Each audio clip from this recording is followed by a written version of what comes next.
Welcome.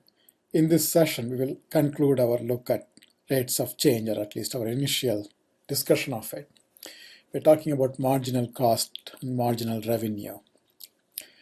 In economics, rates of change typically correspond to what they call marginal quantities. These are usually defined as effect of making some small change in the measured quantity with respect to some variable. Marginal cost is the extra cost of producing one more unit. Marginal revenue is the extra revenue one gets from selling one more unit after taking into account any price reductions needed to increase sales. We'll talk about other things like this in later sections. In mathematical economics, we usually approximate functions by using algebraic or elementary functions, so with continuous functions. In this case, the easy rates to calculate are the instantaneous rates, so these are used in place of marginal cost or marginal revenue as I defined purely in terms of numbers before. Some extent it's like the difference between instantaneous velocity and average velocity of very small intervals. In practice, the difference is often so small that we can ignore it, and which is what we do in mathematical economics. Of course, the other thing is about finding cost function, revenue function. In real life, these are done or need to be done by statistical curve fitting, which you will see in your stat classes.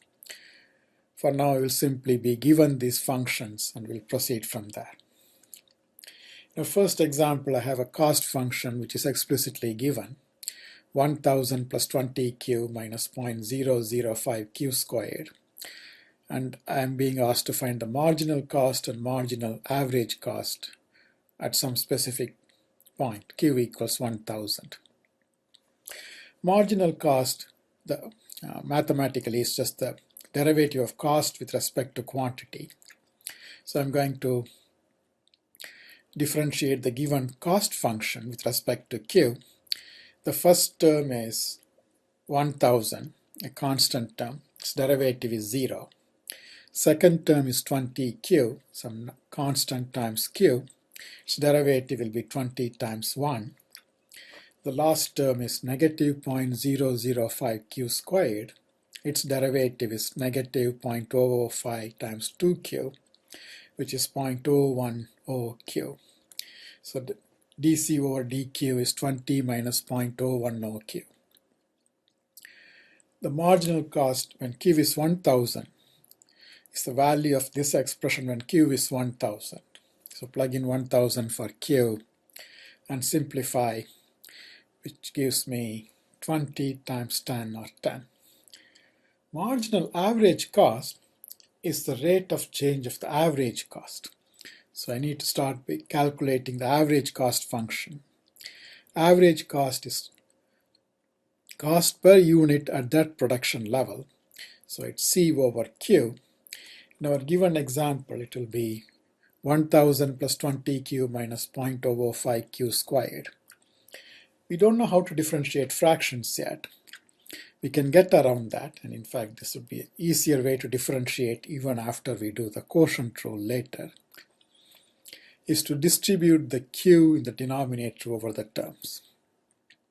Or think of it as multiplying by 1 over q, which is q power negative 1, and then distribute the q power negative 1.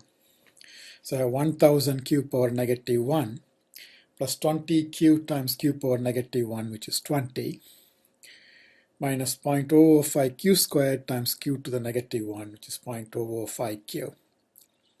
If I differentiate this, remember power rule works even for negative exponents. For the first term, I get 1000 times negative 1q to the negative 1 minus 1. Negative 1 minus 1 is negative 2, so I get negative 1000 q power negative 2. Second term is a constant term, 20. So its derivative is 0. The last term is 0.005q, its derivative is 0.005. So the marginal average cost function is negative 1000 q power negative 2 minus 0.005. If I evaluate that at 1000, it takes a bit of arithmetic, and I will leave it to you to verify that you get negative 0.006. So the marginal cost is 10, the marginal cost, average cost is negative 0.006. So what does this mean? To produce one more unit, it costs roughly $10 more, but when you average it over all the units produced, at 1000 there is some marginal some average cost. When you produce one more unit, the average cost actually goes down slightly. This is what you should expect if there is any kind of economy of scale, because it always costs more to produce more, but averaged over all the units, the cost goes down. So it always costs less to produce one more unit than it costs to produce the previous last unit. Or at least, as long as there is economy of scale, that's what we should expect. Yes. Another rate is marginal revenue. Marginal revenue is rate of change of revenue with respect to quantity. Again, calculating it is fairly simple if you have the revenue function. Sometimes you might have to do some work to find revenue function. Most common situation is they give you the demand equation rather than the revenue function. And you should know the relationship between revenue, unit price, and quantity sold. Revenue is unit price times quantity sold, or R equals PQ with our standard notation. So if they give you the demand equation, you can substitute for P in terms of Q from the demand equation. In our problem, we are given the demand equation as P equals 20 minus 0.1 Q. So revenue is PQ, which is 20 minus 0.1 Q multiplied by Q. Since we know at this point only how to differentiate polynomials in standard form, I'm going to multiply this out. Even if I knew how to differentiate products, this turns out to be a quicker method when you have fairly short multiplications. So all I have to do is distribute the Q. I get 20Q minus 0.1 Q squared. Its derivative will be 20 minus 0.1 times 2Q, or 0.2Q.